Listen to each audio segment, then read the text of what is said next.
Good evening, Kenya. It's 9 p.m. and you're right in time for our broadcast tonight. It's also Tuesday and Sidebar is lined up for you straight after the news because right here on NTV, news and facts come first. Legislators Babu Owino, Millicent Omanga and Silvanus Osoro are joining us tonight. Arnold Maliba is also sitting with them. The reigning hashtag for tonight is NTV. Tonight we have all the stories making headlines for you, both nationally and international. But first, the headlines.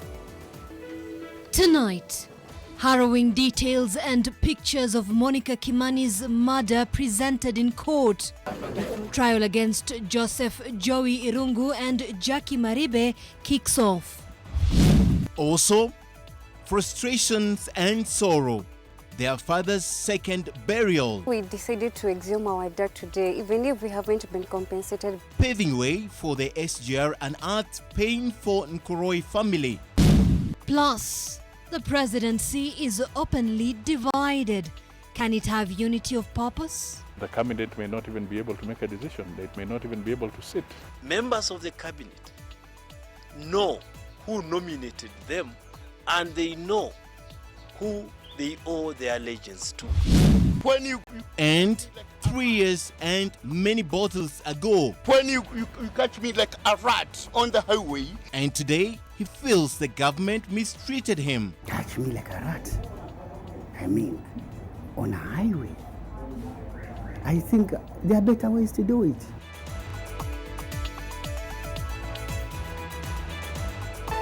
NTV Tonight with Ken Mijungu and Zeynab Ismail. Well, thank you so much for joining us. Our sign language interpreter this evening is Flora Atieno. Now, the start of the Monica Kimani murder case at the High Court was characterized by drama and somberness. Two prosecution witnesses testified at the criminal court as accused person Joseph Irungu alias Joey and Jackie Maribe pleaded afresh before Justice James Wakiaga. NTV's Seth Olale has been following up the proceedings in court and will be bringing us that story in just a short moment. Of course, it is a story that continues to develop. But away from that, teachers in primary schools across the country are busy preparing their Pioneer Class 3 candidates for the competency-based curriculum. It will be the first group of students to sit a national assessment test before graduating to grade 4. The Kenya Early Years Assessment will start on the 16th and end on the 20th of September, with the results expected sometime in October. NTV's education reporter Sharon Baranga now reports. Circle instead. Can you say circle? Circle! You can use it to At Moi DEB Primary School in Bungoma County, teachers of pupils in grade 3 are busy prepping their youngest candidates in the history of the country for the Kenya Early Years Assessment Test (KEA), set to begin in September. Our teachers are trying to beat the deadline to make sure that our children are ready for the assessment. If you have a doll, you can even come. The 5-day exams will begin on the 16th to the 20th of September and results released in October. The exams are aimed at measuring the understanding of the competency-based curriculum by the learners before they graduate to grade 4. We have prepared them in the learning areas that they are going to be assessed in. They are excited and eagerly waiting for that exam. The narrative is similar at Rockfield School in Nairobi. These grade 3 pupils are among the first candidates for the KEA exams. They are busy in their science class, taking instructions from their teachers before duplicating what they are taught. But what exactly will be assessed in the National Assessment Test? Assessment will be in 3 categories. We shall have mathematics, we shall have English activities, and integrated examination, whereby there will be several subjects in one paper, and therefore it means that there will be 3 papers, but one paper will be a collection of the other learning areas that have not been assessed as an individual. And these are the main differences between the outcome-based curriculum and the competency-based curriculum. CBC itself is learner-centered, as opposed to 844. The 844, the teacher comes to the knowledge, but the CBC, the knowledge comes from the child. So we build what the child has. KEA exams will be overseen by the Kenya National Examination Council. Identification and enrollment of grade 3 pupils will take place between the 1st July and 30th of August. Today we were privileged to spend the day with pioneer candidates of the competency-based curriculum, and what I have in my hand is a portfolio of one of the pupils, which is basically a collection of works of what they've produced throughout the year, and this will be part of what will be assessed in the Kenya Early Years Assessment later in the year. Sharon Baranga, NTV in Nairobi. Now, a family in Nkoroi, that's Kajiado constituency, have been forced to exhume the remains of their patriarch who has been buried since 2017. The exhumation was done to pave way for the construction of the standard gauge railway. The decision comes a week after the house was demolished to make way for the railway line. The family of the late Charles Ngugi Kungu were forced to relive the painful memories of having to bury their father once again after they found out that the initial burial place was in the direct path of the planned extension of the standard gauge railway. Family members say this was not supposed to have happened. The engineer of SGR, he told us that when you put our dad there, he won't be exhumed. However, things took a turn for the worst when the plans for the railway changed and the direction it was to take as well.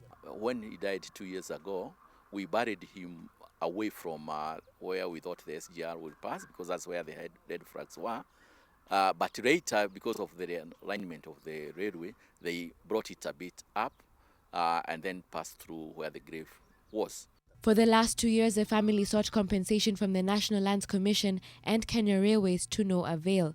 Last week, matters escalated when their home was demolished to make way for the very same railway. We decided to exhume our dad today, even if we haven't been compensated, because after they demolished our house on Friday, we were like, how will they come again and exhume my father who is 6 feet already? How will that picture be? It will be so painful for us. We couldn't take it. The overbearing pillars now stand across their farm, a painful reminder of what was sacrificed in order to host them. 2017, I lost my dad. In 2019, we lost our land. The affected residents are now calling on the government to provide compensation for the inconvenience. The government should pay immediately without further delay. We don't know how to deal with this thing. We're just there. Anita Nkonge, NTV. Now, the Auditor General has revealed that for the last 4 financial years, he has not been audited, despite it being a legal requirement that all public officers be audited. Alex Mwangi now reports on why the Auditor General is yet to comply. The Office of the Controller and Auditor General previously used to be known as the Exchequer and Audit Department. Like any other public office, its finances ought to be audited, and that has not been taking place in recent years. The Constitution says, I will audit everybody, but you, the people, the Parliament, the representative of the people, will go and get an auditor for me from outside to audit me. So they actually had one which audited me up to 2014. Ouko was quick to wash his hands on the matter that threatens the integrity of his office, even as he seeks to maintain a squeaky clean reputation. I've been fighting with the Parliament to get me an auditor, and it is only the other day now they said, oh, they've successfully procured auditor for me. Criticism of Ouko's work as Auditor General is that it hasn't led to the streamlining of the use of public funds. But one thing which makes me not lose hope is that I need to raise the conscience of Kenyans. In terms of budgetary allocations, the Auditor General's office receives well in excess of some of the commissions in public service. In the 2019-2020 financial year, it is said to receive 5.7 billion shillings. Alex Mwangi, NTV. Foreign Affairs Cabinet Secretary Monica Juma today held a meeting with members of the National Assembly's Defense and Foreign Affairs Relations Committee meant to discuss the growing rift in Somalia caused by a maritime dispute. Somalia is auctioning oil blocks in the Indian Ocean internationally in territory that has long been considered part of Kenya. This is despite an ongoing case at the International Court of Justice over the Kenya's maritime border. The closed-door meeting between the CS and MPs took about 2 hours. The maritime boundary claimed by Somalia will join that of Tanzania and in all likelihood eliminate Kenya's access to the ocean at the coast. MP Belgood. Vincent Way, MP Moswich, MP Belgood. Moswich, MP Belgood. Vincent Way, MP Belgood. Vincent Way, M. Nelson Koech, MP Belgood. Now going back to our top story tonight, the start of the Monica Kimani murder case at the High Court was characterized by drama and somberness. Now, 2 prosecution witnesses testified at the criminal court as accused person Joseph Irungu alias Joey and Jackie Maribe pleaded afresh before Justice James Wakiaga. NTV's Seth Olale followed the proceedings at the Milimani Law Courts. Joseph Kuria Irungu, alias Joey, the first accused person in the Monica Kimani murder case, appeared at the Milimani Law Courts dressed formally and seemingly relaxed, momentarily even smiling. Joey, who didn't have his arm sling, seemed to be recovering from the gunshot wound. TV journalist Jacqueline Maribe, the second accused person in the murder case, was similarly in a relaxed mood. Maribe and her fiancé, Joey, had brief conversations before the proceedings commenced. The pair pleaded afresh to the murder of Monica Kimani in her Lamuria Gardens apartment on the night of September 19, 2018. This is after the prosecution amended the name of Mr. Irungu, alias Joey, to have the second alias Harun. A somber mood engulfed the courtroom as gruesome pictures of the slain Monica Kimani at the crime scene were displayed as court exhibits by a prosecution witness who is also a police constable, Jennifer Jepkosgei. The forensic and bomb expert told the court that in the company of other detectives, they found a firearm with spent cartridges inside a briefcase on the rooftop of Jackie Maribe's house. Another witness, Peter Muriuki, a pathologist attached to the Ministry of Health, testified that Monica Kimani's death was a result of heavy discharge of blood suffered from a deep injury on the neck. The session was initially delayed after judicial security officers removed the media from their preferred coverage positions. In addition, Justice Wakiaga will rule on Wednesday whether to allow the media continue covering Monica Kimani's murder case. Lead prosecutor Catherine Mwaniki protested to the judge about how 2 local dailies reported on the ongoing court case, stating that it endangers the status of key witnesses in the case. The hearing continues on Tuesday at 11:30 a.m. The prosecution, which told the court that it has watertight evidence against the accused persons during its opening statement, has lined up more than 30 witnesses in a bid to convict all the accused persons. Seth Olale, NTV at the Milimani Law Courts, Nairobi. Right, away from that now, the attention surrounding the office of the Deputy President has turned the spotlight on the position deemed to be the second most powerful in the land, but one that is also fraught with contradictions. The holders of that office in the past have either been hounded out of office due to frustration or resigned due to differences with their bosses. NTV's Brenda Wanga examines the intrigues that are housed in that position. I, William Samoei Ruto. When Dr. William Ruto took that oath of office and swore to uphold the Constitution, he was stepping into the second most powerful office in the land. It is an office previously christened the Vice Presidency that has been occupied by 10 other men since independence. The office, which is constitutionally a heartbeat away from the presidency, has always been a bag of mixed fortunes. The close proximity to power, both a blessing and in some cases a curse.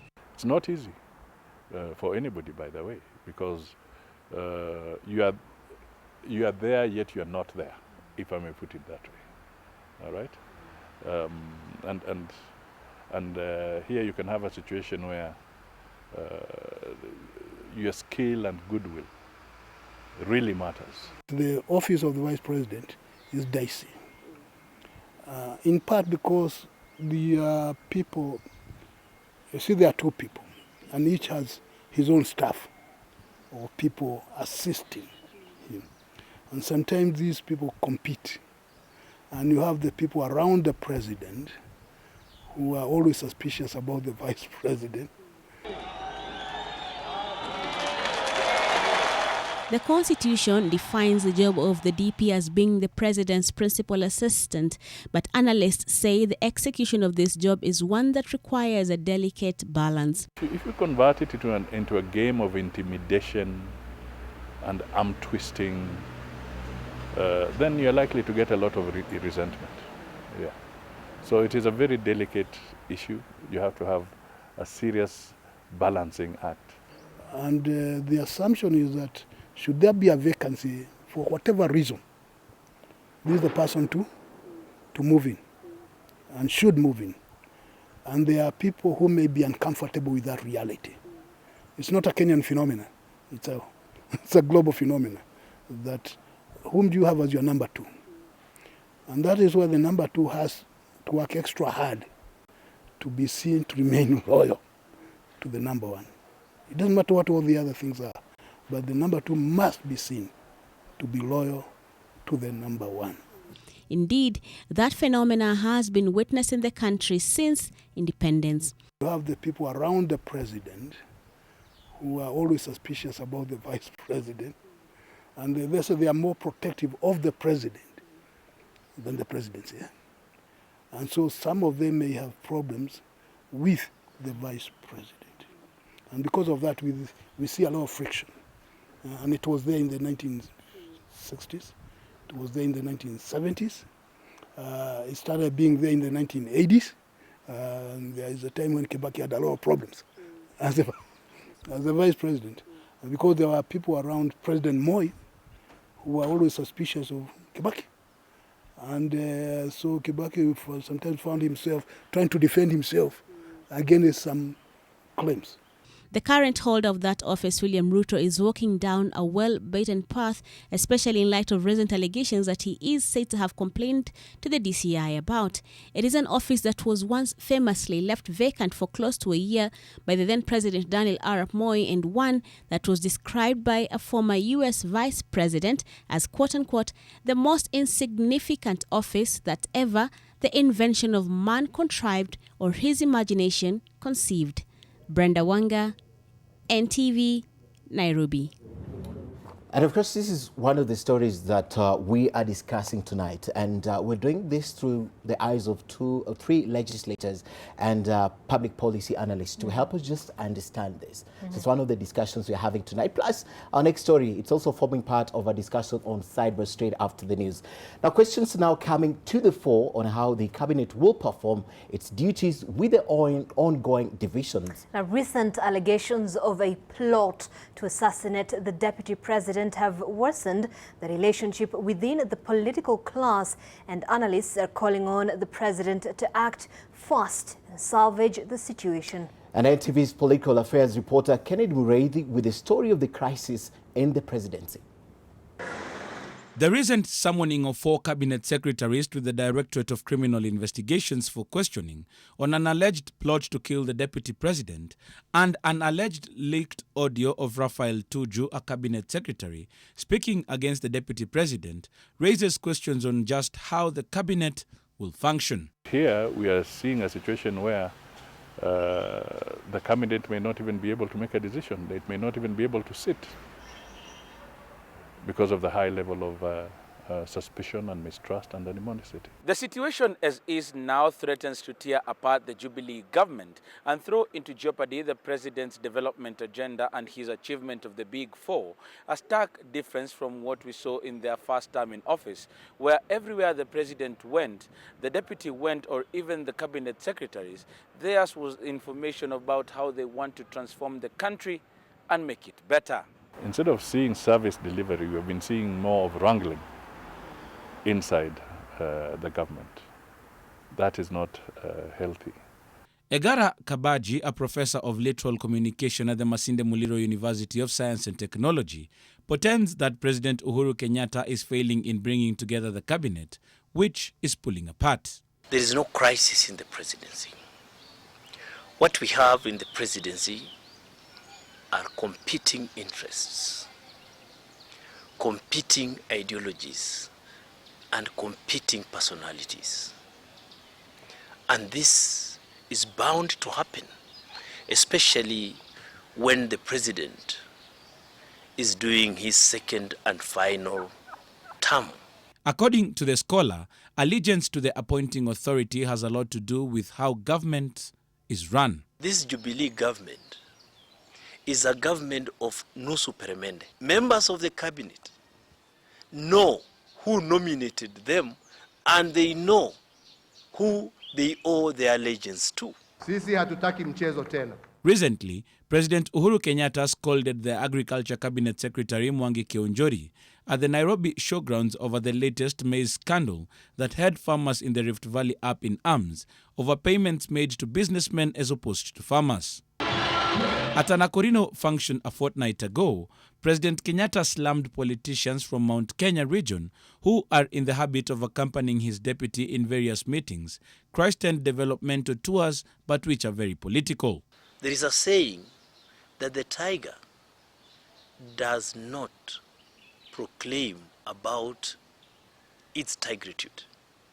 It pounces on the prey.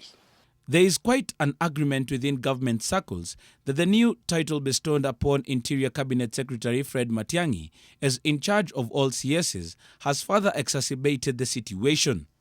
Matiang'i is viewed as having a clique of ministers friendly and close to the president accompanying him on tours. Kennedy Mureithi, NTV. And following that report by Kennedy Mureithi, we'd like to get your thoughts on the same. And we're asking you tonight, should President Uhuru Kenyatta disband his cabinet following the recent allegations touching on Deputy President William Ruto? We'd like to hear from you on our Twitter, on our social media platforms. Our Twitter handle is at NTV Kenya, at Ken Mijungu, at Zeynab Ismail. The hashtag, remember, is NTV Tonight. And of course, we'll sample some of them before the end of this live broadcast. Let's move on to other stories. A 20-year-old girl in Kitengela, that's in Kajiado County, is seeking financial assistance to meet burial expenses for her mother who passed on in September of 2018. Now, Maureen, who is an orphan, has been unable to bury her mother, whose body has been lying at the Kitengela Sub-County Hospital morgue for 9 months. And she is hoping to raise 20,000 shillings, which will cater for the casket, burial permit and transport so that she can accord her loved one a decent burial. Tears slide down Maureen Mokoro's cheeks. The last 9 months have been difficult for this 20-year-old orphan. She's become a frequent visitor at the Kitengela Sub-County Hospital morgue after the demise of her mother in September 2018. Maureen says her mother had been taken ill and was rushed to the hospital only to die a week after admission.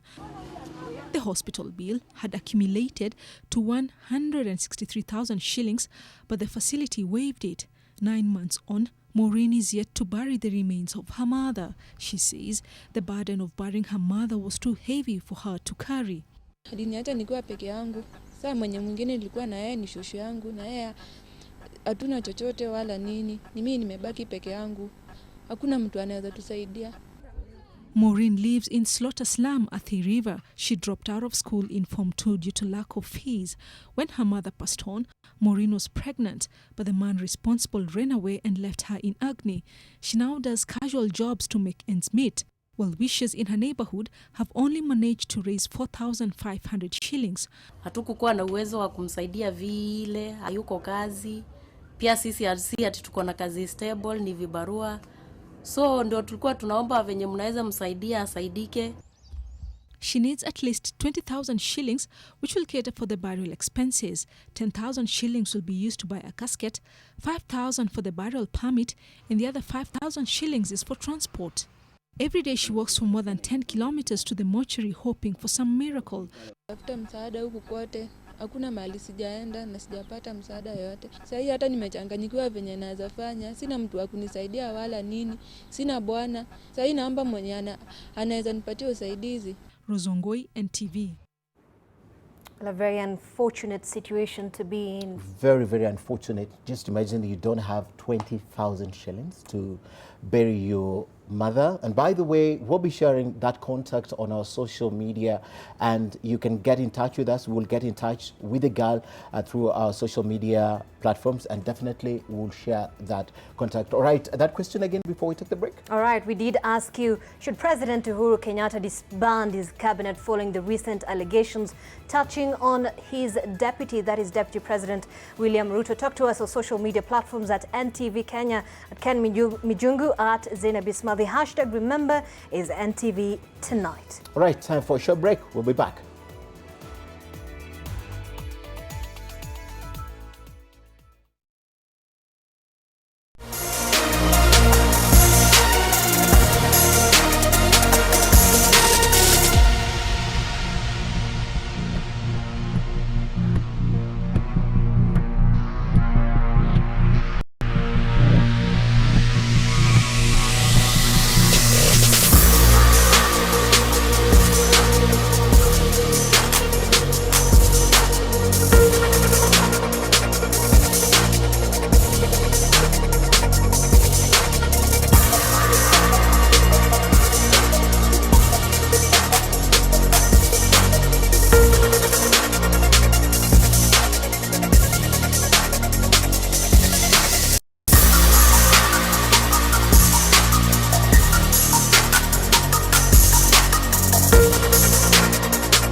Right, welcome back. And we have gotten information about our story that just ran before we took the break about the girl who cannot be able to bury her family. And Francis Atoli has just called the studio and said that the girl is watching so she can go to court tomorrow morning and she'll get 50,000 shillings for this cause. I mean, that's fantastic. Yes, he's just called to say that. Oh, fantastic. The SG4 Kotu. All right, and we do hope that she can still get more help. Yeah. Of course, you can get in touch with her through NTV Kenya. Well, away from that, in 2016, a video of a man who was arrested in Mtwapa during an alco-blue crackdown went viral with its share of humor as the man struggled to express himself today. Alex Sadi is not happy about what befell him on that fateful night when he called out the National Transport and Safety Authority officers for court catching him like a rat on the highway. And NTV's Kevin Mutai spoke with Alex, who expressed his discontentment with how he was handled. The December holidays of 2016, the alcohol check at Mtwapa had drama. When you catch me like a rat on the highway, I've been driving for over 20 years, then you come and you talk very big nonsense to me. It's actually does not make eye up. Stop wasting your time. What came over your mind when you said stop these highway rat arrests? It's like somebody had put a trap for me. So I just walked into somebody's trap. So in that I can call it a crescendo of anger, that madness of anger. Then I said, how can somebody come and touch me like a rat? I mean, on a highway. I think there are better ways to do it. Alex feels his rights were violated. The internet never forgets, it is said. And in this case, neither does Alex. He became the subject of humor online. Stop wasting your time. Stop wasting your good time, because that is where you go wrong. Experience ambayo nimeipata ni mbaya sana. Maana hata kama ni mlevi ataka kulindwa, mlevi ataka kuheshimiwa, mlevi atataka kutetewa. Unaona? Kwa sababu I'm a taxpayer. He says on that day he left work at around 10:30 p.m. and passed by his local pub for some beer with friends. He believes what he had drunk could not affect his judgment, arguing that he is an experienced driver. I've been driving for over 20 years. Kama ingekuwa pombe inaniharibia, basi ningekuwa nimewachana nayo all together. Maana wakati ile mmekaa na marafiki mnakunywa, hapo ndio mnafanya sell business deals, contacts, you create new contacts. Sasa bila pombe mimi sina starehe za aina nyingine. Mimi jioni kunywa pombe niende nilale, sina starehe zingine. He says he's a medical doctor as well as businessman, and that spending a night at Mtwapa police station was distressing. It depends how you take it. It never affected me, but every time you pass, you see some heads turning. Look at you. Some maybe call you. They say, hey, Doctor anakunywa pombe. So it has not been very easy. Yeah. Kevin Mutai, NTV, Mombasa.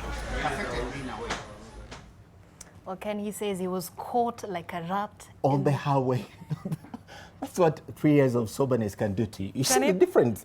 Have you seen the difference between that face and this face here with Kevin Mutai? Well, 3 years of soberness. Well, away from that and into the corridors of justice now. And Renish Omolo, the director of Madam R Company, which was contracted to render services through an illegal procurement tender, will be charged for defrauding the county government of Busia of 8 million shillings. Now, this follows evidence that was brought forward before the Ethics and Anti-Corruption Commission by Abraham Kipkoech, the investigating officer. Omolo was testifying against Busia Governor Sospita Ujamong, County Executive Bernard Yaite, Alan Ekweni and Samuel Mbui, who have been charged with abuse of office and conspiracy to defraud the county. And still on fraud, the fraud case against Kapsaret Member of Parliament Oscar Sudi has been adjourned as the trial magistrate is on annual leave. Chief Magistrate Lawrence Mugambi says the case will proceed from the 8th of October.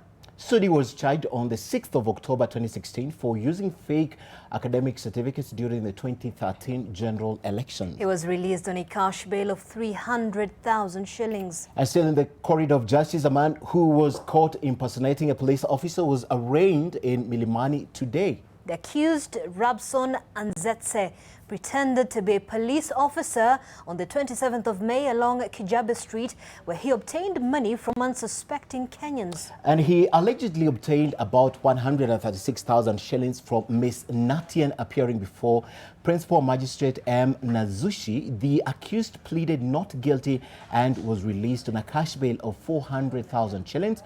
Now, the case will be mentioned on the 17th of next month. And a lady alleged to have stolen 1 million shillings, a gold ring valued at 30,000 and a phone valued at 100,000 shillings at Westlands in Nairobi County has been arraigned in Nairobi. The accused person, Emma Njeri Wangeshi, was arrested yesterday and presented before the principal magistrate, same principal magistrate, that's Nazushi. She is alleged to have robbed Henna Hooker, a doctor at Mpisha Hospital. She faced another count as she was further accused of handling stolen property. It is alleged that on the 28th of February, the accused received 755,000 shillings, which had been illegally transferred from an account at DTB Bank. The accused pleaded not guilty and she was released on a bond of 2 million shillings. The case will be heard on the 26th of August. Now, to raise or lower the bar, that's the big education question in the wake of public outcry over massive failures of bar examinations. Various stakeholders in the legal sector are considering amendments to the Act establishing the Kenya School of Law and the Council of Legal Education and other relevant statutory laws. Meanwhile, in other education woes, the Commission for University Education is now investigating the 118 doctorate degrees awarded by Jomo Kenyatta University of Agriculture and Technology last week. The investigations come in the heels of several allegations, key amongst them the one professor supervised more than 10 students, 7 above the standard Q requirements. Find out the details behind the applications plaguing the Kenyan higher education in your copy of the Daily Nation tomorrow.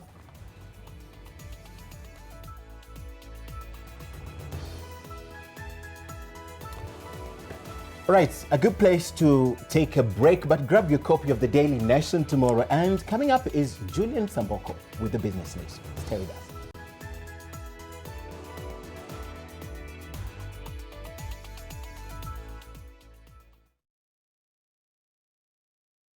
Making my family some nutritious porridge is a painstaking process. First, I have to find...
It is time to get down to business. Welcome, I am Julian Amboko. Kenya is staring at a possible food crisis this year as crop research agencies forecast that maize production could take a serious hit following the recurrence of the fall armyworm pest. Victor Kiprop now reports on the pest threat to food production in a country that is already struggling to feed itself and the measures the government and research organizations are looking at to combat the deadly worm. Since it was first detected in West Africa in 2016, the fall armyworm has quickly evolved into one of the biggest threats to food production in Kenya and other major maize-producing countries in Africa. In 2017, the fall armyworm slashed maize production in Kenya by nearly 5 million bags, and while the losses were reduced in 2018, researchers believe the impact this year could be even worse. The realistic figure of the kind of losses that were incurred in 2018 was 20%. Those high figures of 54% were the responses that were given by farmers. This year, we are expecting it could be a little bit higher because of the delayed rains, and therefore there was scattered planting. In Kenya, where it has already spread to 43 counties, 5 pesticides have been registered by the government to be used by farmers to fight the pest. Scientists, however, believe that the fight is far from being won. You cannot control fall armyworm with only one method. So you cannot say, I have blend a variety that is resistant to fall armyworm, and that is the end. We also know that it is not on maize alone. It prefers maize more than other species, but it can attack more than 8 species. It also requires very good education on the part of the farmer on how to apply insecticide. Fall armyworm is not like the stalk borer, so you cannot just spray. The World Bank has already revised Kenya's economic growth forecast for 2019 to 5.7%, citing rain failure. But the economic losses from the poor rains could be stretched even further if food production takes the expected heat from the invasion of the fall armyworm. Victor Kiprop, NTV Business. And let's talk about the business environment. Now, 7 out of every 10 small and medium-sized businesses lose between 1 and 1.5 million shillings every year to fraud and bribery. This is according to the Corruption Risk Mapping and the Anti-Bribery Report released by the Kenya Private Sector Alliance. The report reveals that the small and medium-sized businesses are more afflicted by fraud and bribery than their large counterparts. In the survey, which was conducted in November 2018 with 1,202 respondents across 17 subsectors in the private sector, the Kenya Private Sector Alliance established that fraud, which is the unlawful and intentional making of a misrepresentation which results in criminal financial gain, bribery, which entails giving or receiving financial inducement, and tax evasion, which is the illegal non-payment or underpayment of taxes, are the 3 most common forms of corruption in the country's private sector. Bribery was most prevalent in the professional services, finance and insurance, and the hospitality subsectors, with 70%, 65% and 58% of respondents from the subsectors respectively reporting incidences of the same. On the flip side, subsectors least affected by bribery are energy and electricity supply at 18% and mining and quarrying at 12%. The report further paints a bleak picture as far as knowledge on anti-graft measures is concerned within the private sector. 44%, or just about half of respondents, indicated not being aware of the Bribery Act of 2016, which came into force in January 2017. The Act aims at stepping up the prevention, investigation, and punishment of bribery. Respondents in the survey pointed at the increase in the cost of doing business as the key factor fueling corruption in the private sector, necessitating the need to improve the business climate in the country going forward. Now, if you're a motorist in Nairobi, brace yourself for higher parking fees beginning July 1st. This is one of the proposals contained in the county's 2019-2020 budget statement as the county seeks to increase revenue collected from internal sources. In his statement to the County Assembly on Tuesday afternoon, Governor Mike Sonko said the move to reduce parking fees from 300 to 200 shillings has done the county more harm than good, because not only did the revenue realized by the county from parking fees decline, but also traffic congestion within within the CBD increased. The governor, however, didn't state what the new parking fees will be, but said the details will be captured in the finance bill to be tabled later. The county is also set to begin charging gambling taxes as it seeks to collect 17.3 billion shillings from internal sources revenue.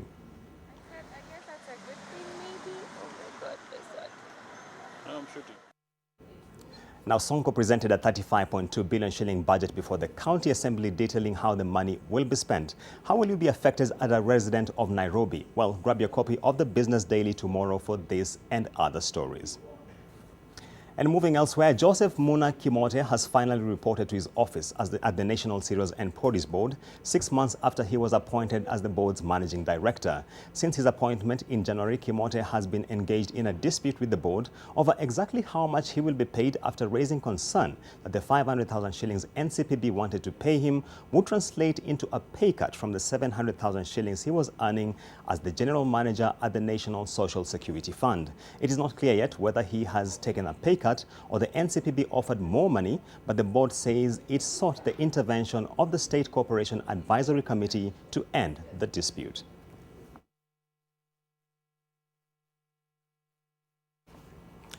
Now, the government has once again postponed the date of export of oil under the Early Oil Export Scheme, this time pushing it to August this year. This was announced on Tuesday as the Kenya's Petroleum Ministry signed a commitment with the foreign oil majors for the development of its South Lokichar Basin. The government, which has been negotiating the deal for over 15 months with Tullow Oil and its joint partners Total and Africa Oil, did not divulge the details of the commitments, but Petroleum Secretary John Munyes disclosed that the head of terms agreement signed covers aspects such as cost recovery, fiscal review, and tax incentives. The heads of terms agreements that we have signed today are for the discoveries of fields in Block 10BB and 13T in the South Lokichar Basin. Specifically, the parties have agreed that Amosing, Ngamia, and Twiga fields should be developed to the foundation stage of development with a 60,000 to 80,000 barrels per day of central processing facility. And that's it for the business news. Up next, we have the financial report.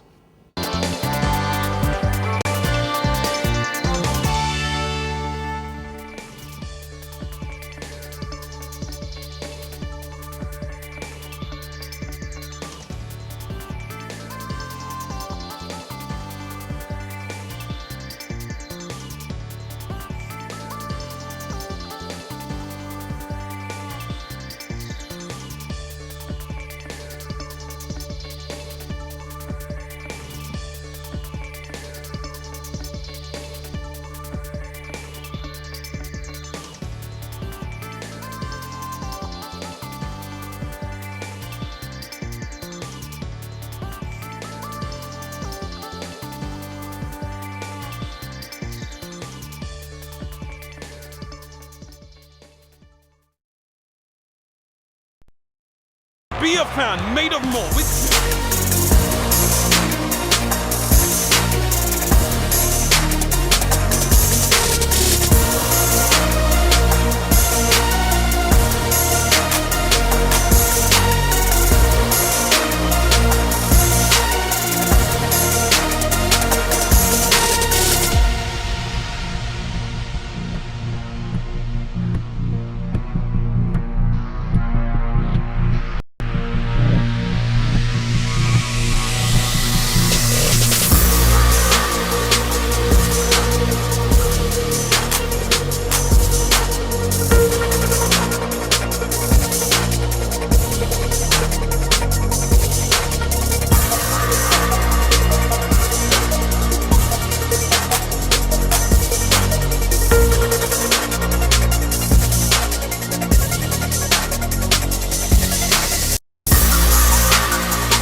champagne house Moët and Chamdor is celebrating 150 years of Moët Imperial. Now, Moët is a French fine wine which together with Chamdor has always produced a champagne with a unique identity. It was created in 1869. The celebrations were attended by French ambassador to Kenya and, of course, the Moët manager. The aim of the manufacturer is to see how to increase the manufacturing brands. This year, when the president came to Kenya, we agreed to be able to cooperate in various areas, including agro-processing, and I want to believe that this is part of it. I want to look at like some of the areas that we propose that we can cooperate in, includes motor vehicle. He did launch the Peugeot, and I see this cooperation going places. Well, in the international news, Ethiopian military and religious leaders on Tuesday condemned the assassinations of the army chief and other top officials at an emotional funeral service at which Prime Minister Abiy Ahmed wept openly throughout. Abiy, who is facing a monumental challenge to his leadership and reformist agenda, did not...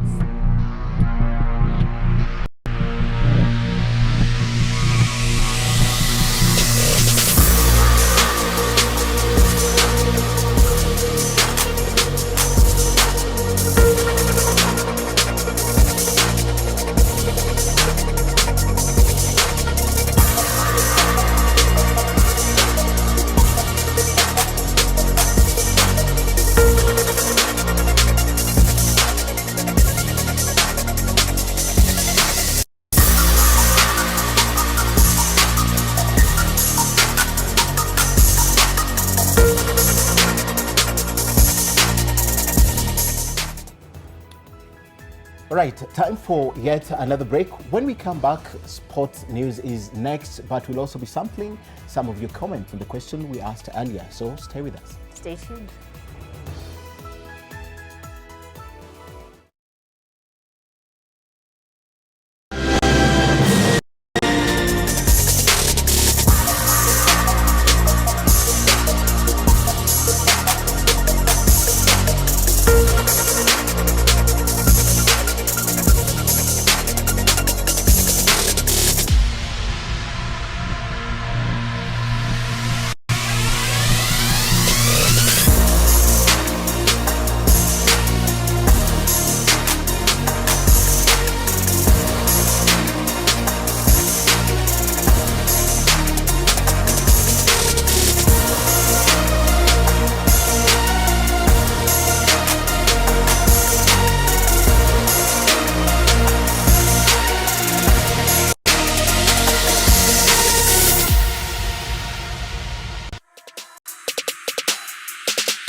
Sport, I am Warothe Kiru.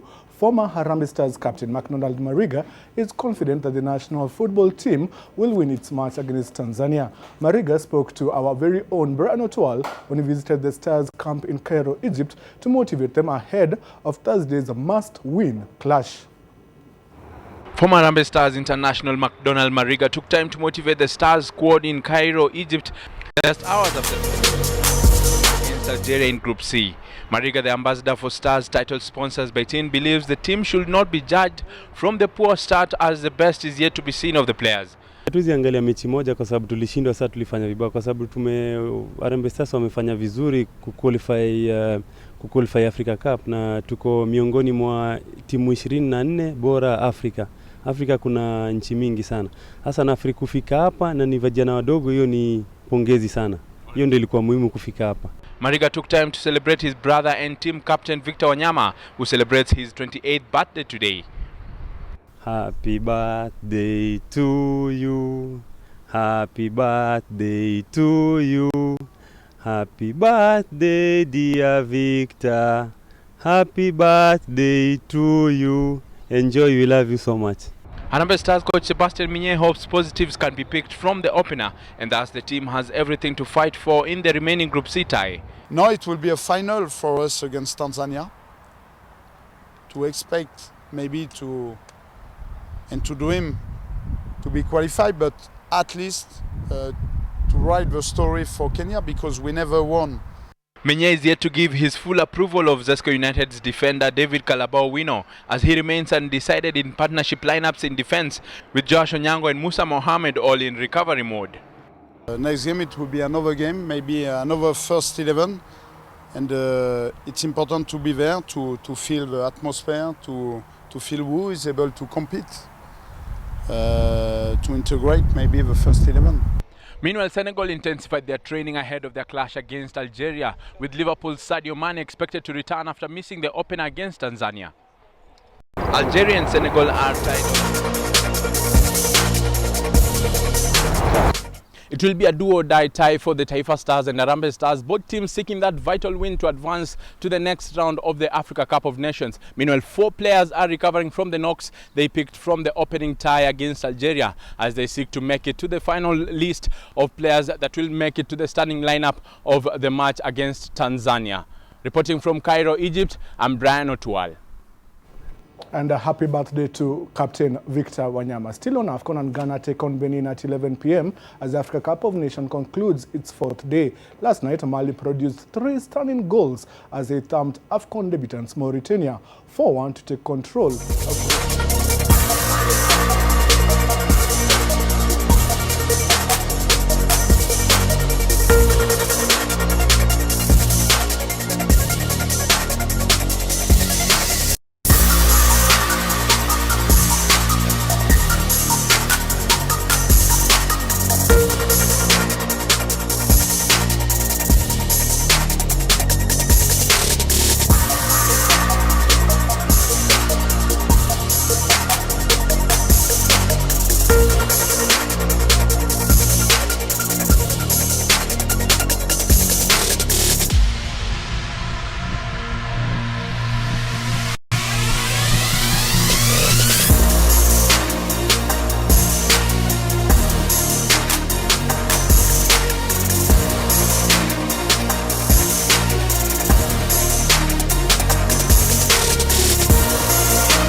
Earlier game this evening, Cameroon, who are the defending champions, have beaten Guinea-Bissau 2-0 and Adama Traore scored the third goal as Mali hammered Mauritania 4-1, and his moment of brilliance is our goal of the day.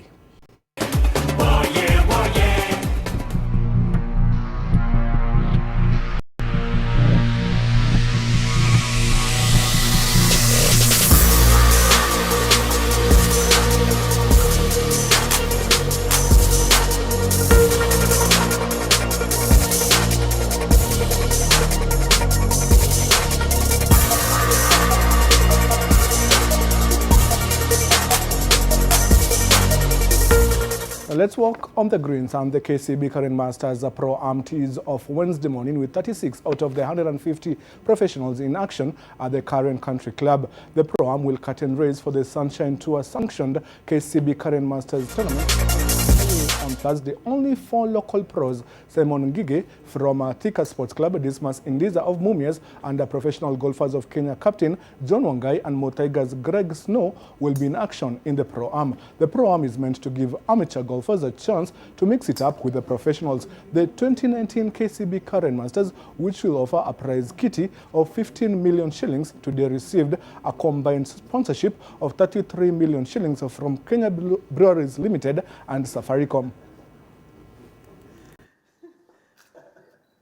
And this goes to supporting golf as a sport in Kenya and ensuring that we are able to participate in international tours. We have planned for fantastic golf during the day and world-class entertainment in the evening. Everyone is welcome to enjoy with us. Now let's go across the borders and in the FIFA Women's World Cup. Netherlands take on China at 10 p.m. tonight in a round of 16 encounter. Last night, defending champions USA needed 2 penalties, one of them controversially confirmed after a lengthy VAR review to beat Spain 2-1 and set up a quarter-final clash with hosts France. Megan Rapinoe scored both American goals, while Jennifer Hermoso goals saw USA concede for the first time in the tournament. Meanwhile, Sweden's Stina struck in the second half to help her team win 1-0 against Canada, who also missed a late penalty to set up a quarter-final against Germany.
And that's your latest sporting update. More updates tomorrow. But for now, do have a lovely evening. I am Warote Kiru.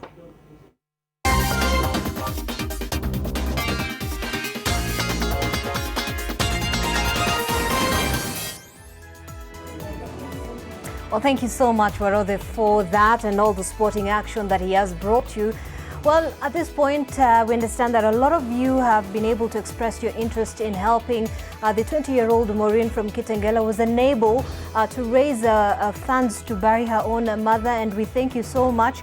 We'll be sharing her contact on our social media platforms, our Twitter handle at NTV Kenya. Please do make sure you watch out for that, and as well as asante sana to those who've been able to pledge their support at this point. And of course, also remember on our big question tonight, we did ask you, should President Uhuru Kenyatta disband his cabinet following those allegations that touched on his deputy, and a lot of remarks we are getting on our social media platforms. Ken? All right, let me try and sample just a few of them because we have a lot of them. Brian Keegan says yes, they have started being political. Father, how will the mentioned cabinet secretaries with the DP work without bad blood? Secondly, this is a bad show on how the Lamada CSs are explaining how they met to forge on how to develop their region, and what of all the other CSs. And John Debe says it's mere allegations and a story to put DP at the pivotal point. Surely who can go after the DP? The future is certain. And just two more. Honorable Frederick Cavo says, no, it makes no sense. The whole thing is political, and sacking them won't end the 2022 politics. He made a mistake when he appointed political rejects into such positions as rewards.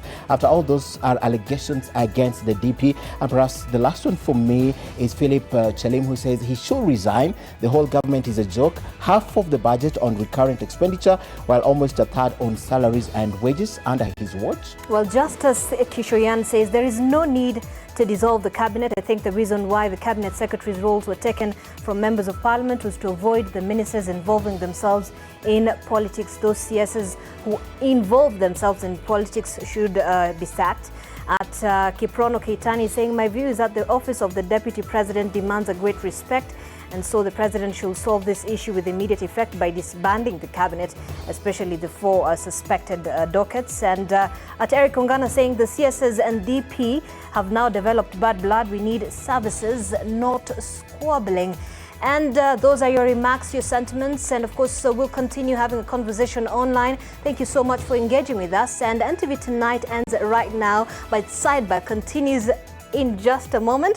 Thank you so much for watching. My name is Zeynab Ismail. Our sign language interpreter this evening was Flora Atieno. Right, thanks Zeynab. And of course, Sidebar begins right after this, and already my guests are in studio. Let's introduce them because we are going to have a conversation you cannot afford to miss this evening. Right, Arnold Maliba is already here.